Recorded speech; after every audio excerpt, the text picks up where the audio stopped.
Umar bin Khattab रज़ियल्लाहु तआला अन्हु बहुत ही क्रूशल टाइम पर मुसलमानों के दूसरे खलीफा बने, क्योंकि एट द सेम टाइम मुसलमान उस वक्त दुनिया के सबसे बड़े सुपर पावर्स रोमन और पर्शियन एम्पायर से लड़ रहे थे। इन तीनों एम्पायर्स में फर्क ये था कि रोमन एम्पायर पिछले 1000 साल से दुनिया की सबसे बड़ी सुपर पावर थी और पर्शियन एम्पायर भी पिछले 800 साल से दुनिया की दूसरी बड़ी सुपर पावर थी। और इन दोनों से एक ही टाइम पर लड़ कौन रहा था? मदीना की रियासत, जो इस सब से सिर्फ कुछ ही सालों पहले बनी थी। लेकिन इन सब चीजों से डरने के बजाय हजरत उमर और बाकी सहाबा ने पहले खलीफा हजरत अबू बकर को रसूलुल्लाह सल्लल्लाहु अलैहि वसल्लम के पास दफना दिया, जिसके बाद पहली बार हजरत उमर मुसलमानों के खलीफा बने। नाउ जब मोहम्मद सल्लल्लाहु अलैहि वसल्लम जिंदा थे तो लोग उन्हें रसूलुल्लाह के टाइटल से पुकारते थे, लेकिन उनकी वफात के बाद लोग कंफ्यूज हो गए कि अब अबू बकर रज़ियल्लाहु तआला अन्हु के लिए कौन सा टाइटल यूज किया जाए। तो हजरत अबू बकर रज़ियल्लाहु तआला अन्हु ने अपने लिए बादशाह, सीजर और किसरा जैसे टाइटल्स छोड़कर खलीफा का नाम चूज किया। और अब हजरत अबू बकर के बाद हजरत उमर ने अपने लिए अमीरुल मोमिनीन का टाइटल चूज किया। जब हजरत उमर रज़ियल्लाहु तआला अन्हु खलीफा बने तो मुसलमानों की एक फौज खालिद बिन वलीद की लीडरशिप में रोमन एम्पायर में लड़ रही थी और एक दूसरी छोटी फौज पर्शियन एम्पायर में थी। लेकिन हजरत उमर को रोमन एम्पायर की फौज से ज्यादा पर्शियन एम्पायर की फौज की फिक्र थी, क्योंकि वहां खालिद बिन वलीद जैसा जनरल मौजूद नहीं था। खलीफा बनने के बाद जब उन्होंने देखा कि पूरे अरब से लोग उनके हाथ पर बैत करने के लिए मदीना आ रहे हैं, तो उन्होंने इस टाइम को यूज करके पर्शियन एम्पायर में मुसलमानों की मदद के लिए एक नई फौज जमा करना शुरू कर दी। लेकिन यहाँ एक बहुत बड़ा मसला हुआ कि हजरत उमर मस्जिद नबवी में बार बार मुसलमानों को जिहाद की तरफ बुलाते रहे, लेकिन पहली बार उन्होंने देखा कि पर्शियन एम्पायर से लड़ने के लिए मुसलमानों में कोई भी तैयार नहीं था। और ये इसलिए नहीं था कि मुसलमान लड़ लड़ कर थक चुके थे, बल्कि इसलिए क्योंकि उन्हें पता था कि खालिद बिन वलीद पर्शियन एम्पायर में नहीं बल्कि रोमन एम्पायर में, और उनके बगैर कोई भी जंग जीतना इम्पॉसिबल है। ये देखकर हजरत उमर समझ गए कि अब जो ये नए मुसलमान हैं, इनका यकीन और ट्रस्ट अल्लाह के बजाय खालिद बिन वलीद के साथ ज्यादा अटैच्ड, जो मुसलमानों के इस एम्पायर के लिए बहुत बड़ा मसला था। 3 दिनों के बाद हजरत उमर ने एक दिन बहुत सख्त गुस्से के साथ स्पीच की, तो उनमें से एक मुसलमान अबू उबैद, जो सहाबी भी नहीं थे, खड़े हुए और कहा मैं जिहाद के लिए तैयार हूँ। जिसके बाद आहिस्ता आहिस्ता और भी लोग आगे आने लगे। तो हजरत उमर रज़ियल्लाहु तआला अन्हु ने 1000 की फौज बनाई और उसका लीडर अबू उबैद को बनाकर पर्शियन एम्पायर की तरफ रवाना किया। लेकिन ये एक बहुत बड़ा रिस्क था, क्योंकि अगर ये फौज पर्शियन एम्पायर से हार जाती तो उसके बाद खालिद बिन वलीद के बगैर मुसलमान कभी जंग नहीं लड़ते। और ऐसा ही हुआ, ये फौज पर्शियन एम्पायर में बहुत ही बुरी तरह हार गई। बट वेट, ये फौज अभी रास्ते में अभी तक पहुंची नहीं है। जब ये फौज पर्शियन एम्पायर की तरफ आहिस्ता आहिस्ता जा रही थी तो उधर रोमन एम्पायर में मुसलमानों ने खालिद बिन वलीद की लीडरशिप में उस जमाने के शाम, सीरिया की सबसे इंपॉर्टेंट सिटी दमिश्क, दमास्कस को हर तरफ से घेर चुके थे। और इस फौज को काफी अरसे तक पता ही नहीं था कि अबू बकर रज़ियल्लाहु तआला अन्हु वफात पा चुके और उनके बाद मुसलमानों का नया खलीफा हजरत उमर बने हैं। तो खालिद बिन वलीद की लीडरशिप में ये फौज कई दिन तक कोशिश करती रही कि किसी तरह इस किले के अंदर घुस सके, लेकिन दमास्कस कोई आम सिटी नहीं थी। इसे उस जमाने में पैराडाइज ऑफ सीरिया कहा जाता था, मतलब सीरिया की जन्नत। और अब तक अरब अपना सबसे बड़ा इंपोर्ट इसी सिटी से किया करता था, मतलब दमिश्क इस इलाके में सबसे पावरफुल सिटी थी। और उस जमाने में ये अरबों के लिए ऐसी सिटी थी जिस तरह आज लोगों के लिए न्यूयॉर्क हो। तो मुसलमानों ने उस वक्त की सबसे पावरफुल सिटी दमिश्क को हर तरफ से घेर लिया था। और खालिद बिन वलीद ने इस सिटी के हर मेन गेट पर अपने सबसे बेस्ट जनरल्स को खड़ा किया था, जिनमें से एक जनरल का नाम अबू उबैदा इब्न जर्राह था। आखिर बहुत कोशिश करने के बाद भी दमिश्क फतह नहीं हो सका, लेकिन फिर एक दिन अचानक दमिश्क से एक आदमी खालिद बिन वलीद के पास आया और उसे बताया कि कुछ ही दिन पहले दमिश्क के लीडर के घर बेटा पैदा हुआ है, जिसे सेलिब्रेट करने के लिए उन्होंने एक बहुत बड़ी पार्टी रखी, जिसमें रोमन एम्पायर की फौज को भी बुलाया। और इस पार्टी में ये सब इतनी शराब पियेंगे कि कोई भी अपने होशो हवास में नहीं रहेगा। तो खालिद बिन वलीद ने उसी रात मुसलमानों के एक ग्रुप को इस गेट के सामने खड़ा कर दिया और फिर खुद सिर्फ कुछ और मुसलमानों के साथ बिल्कुल खामोशी से दमिश्क की दीवार पर चढ़कर अंदर घुस गए और मुसलमानों के लिए अंदर से गेट खोल दी।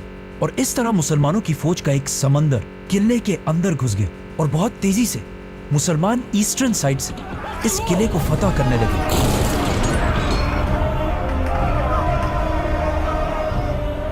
लेकिन इस किले का जनरल इस सिटी के दूसरे साइड पर बैठा हुआ था। तो जब उसे पता चला कि अब उसके पास कोई ऑप्शन नहीं है और मुसलमान किले में घुस चुके हैं और कुछ ही देर में मुसलमान इस पूरे सिटी को फतह कर लेंगे, तो उसने जल्दी एक लेटर मुसलमानों के दूसरे बड़े जनरल अबू उबैदा की तरफ भेजा कि मैं इस सिटी को मुसलमानों के सामने सरेंडर कर रहा हूँ, सिर्फ एक शर्त पर कि मुसलमान कोई माल गनीमत नहीं लेंगे। अब अबू उबैदा इब्न जराह को इस बात का पता नहीं था कि खालिद बिन वलीद और उसके सोल्जर्स दमिश्क को फतह करने वाले हैं, तो उन्होंने उस रोमन जनरल के सरेंडर को कबूल कर लिया। अब थोड़ी देर बाद जब खालिद बिन वलीद को अबू उबैदा रज़ियल्लाहु तआला अन्हु की डिसीजन का पता चला, तो अगर वो चाहते तो अबू उबैदा के इस एग्रीमेंट को फाड़कर दमिश्क को तलवार की जोर पर भी फतह कर सकते थे और यहाँ से सारा माल गनीमत उठा सकते थे। लेकिन खालिद बिन वलीद ने अबू उबैदा के एग्रीमेंट को मानकर अपनी सारी फौज को पीछे हटने का हुक्म दिया और इस तरह दमास्कस उस जमाने की सबसे ताकतवर सिटी हजरत उमर के कंट्रोल में आई। नाउ ये सब कुछ तो यहाँ रोमन एम्पायर में हो रहा था, लेकिन इस सब से बहुत दूर पर्शियन एम्पायर की तरफ जो फौज रवाना की गई थी वो बिल्कुल पहुंचने ही वाली थी। और पहुंचने के साथ ही अबू उबैद ने देखा कि पर्शियन एम्पायर सामने से बहुत बड़ी फौज तैयार कर चुकी है। जब अबू उबैद मुसलमानों की फौज लेकर पर्शियन एम्पायर पहुंचे, अबू उबैद नॉट अबू उबैदा, ये दो डिफरेंट शख्सियात। अबू उबैद और उनकी फौज ने पर्शियन एम्पायर पहुंचकर देखा कि पर्शियन बादशाह ने खालिद बिन वलीद की एब्सेंस में मुसलमानों के खिलाफ 3 बहुत बड़ी फौजें तैयार की है जो बहुत तेजी से मुसलमानों की तरफ बढ़ रही है। आखिर मुसलमानों और पर्शियन फौज इस ब्रिज के सामने एक दूसरे के आमने सामने हुई, तो पर्शियन जनरल ने मुसलमानों को ये ऑफर दी कि या आप ब्रिज क्रॉस करके इस तरफ आए और या हमें उस तरफ आने दें। अब यहाँ अबू उबैद से एक बहुत बड़ी गलती हुई, उन्होंने अपने मुसलमान जनरल्स की बात नहीं मानी और खुद मुसलमानों की फौज को ब्रिज क्रॉस करने का हुक्म दिया।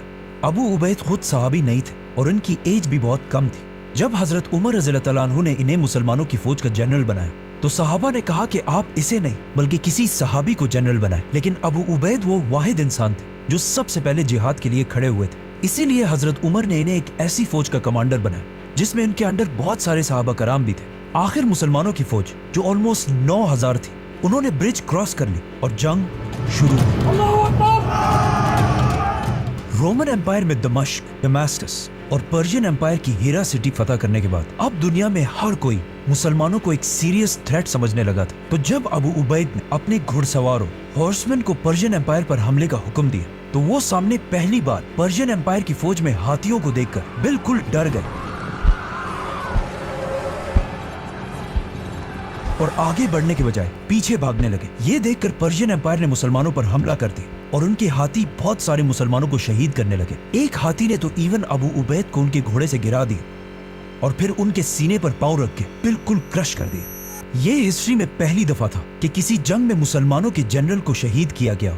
तो जब मुसलमानों ने अपने जनरल को गिरता हुआ देखा, उनका हौसला बिल्कुल टूट गया और वो जंग के मैदान से पीछे हटने लगे। जब मुसलमान भागकर ब्रिज तक पहुंचे, तो उन्होंने देखा कि ब्रिज को किसी ने तोड़ दिया। अब या तो इस ब्रिज को मुसलमानों की फौज में से किसी ने तोड़ा था और या इसे अबू उबैद के ऑर्डर्स पर ही तोड़ा गया था ताकि मुसलमानों के लिए जंग छोड़ना इम्पॉसिबल हो जाए। तो अब जब और कोई रास्ता भी नहीं था, तो बहुत सारे मुसलमान दरिया में कूदने लगे। ये सब देखकर मुसलमानों के दूसरे जनरल मुसन्ना ने फौज को दोबारा ऑर्गेनाइज किए और पर्शियंस पर पूरी ताकत के साथ एक आखिरी बार हमला कर दिया और पीछे खड़े मुसलमानों को ये ऑर्डर्स दिए कि जल्दी से ब्रिज को ठीक करो। आखिर मुसन्ना की बहादुरी की वजह से 3000 मुसलमान ब्रिज को क्रॉस करके इस साइड पर आए, लेकिन 9000 में से सिर्फ 3000 मुसलमान ब्रिज क्रॉस कर सके। मतलब 6000 मुसलमान इस जंग में शहीद हुए। ये पहली बार हुआ था कि मुसलमान कोई भी जंग इतनी बुरी तरह हार जाए और ये जंग हजरत उमर की खिलाफत की पहली जंग भी थी जिसमें उन्हें शिकस्त हुई। नाउ एक बार फिर मुसलमानों ने देखा कि एक तरफ खालिद बिन वलीद की लीडरशिप में उन्होंने दमिश्क जैसे अजीम सिटी को फतह कर लिया और दूसरी तरफ मुसलमान पर्शियन एम्पायर में एक आम सी जंग हार गए, जिसके बाद ये बातें पूरी एम्पायर में फैलने लगी कि इससे पहले जब खालिद बिन वलीद पर्शियन एम्पायर में थे तो वहाँ मुसलमान हर जंग जीत रहे थे और रोमन एम्पायर में मुसलमान हार रहे थे। फिर जब खालिद बिन वलीद पर्शियन एम्पायर से रोमन एम्पायर की तरफ गए तो रोमन एम्पायर में मुसलमान जंग जीतने लगे और पर्शियन एम्पायर में हार गए। इन सारे हालात से यंग मुसलमानों का ये माइंडसेट बनने लगा कि जंग में फतह सिर्फ सैफुल्लाह